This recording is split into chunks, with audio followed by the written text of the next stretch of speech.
They were the masters of cruelty. Their walls were decorated with the skins of their enemies, and their name alone made nations tremble.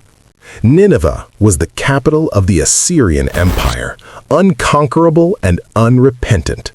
But then, a man who had just spent 3 days in the belly of a leviathan walked through their gates with a 5-word warning. 40 days and Nineveh is overturned. What happened next is the most shocking mass repentance in human history.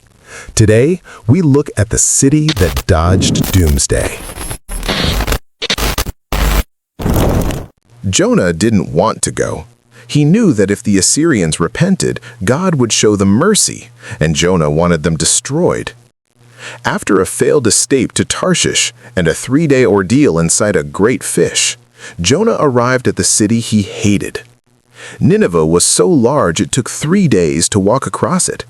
He didn't offer a sermon of hope, he offered a deadline for destruction. He expected them to mock him.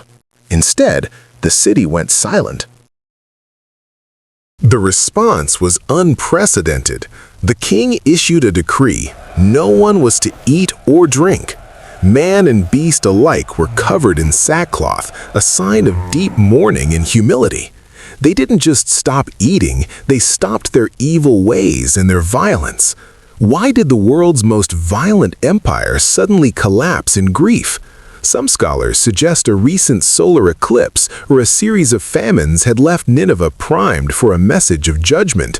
Whatever the cause, the superpower was on its knees.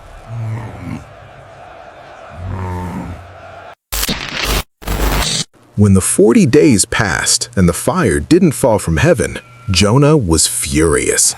He would rather have seen the city burn than see his enemies forgiven. The story ends with a question from God that echoes through time. Shouldn't he care about a city of 120,000 people who didn't know their right hand from their left? It is the ultimate reminder that God's mercy is often wider than our own.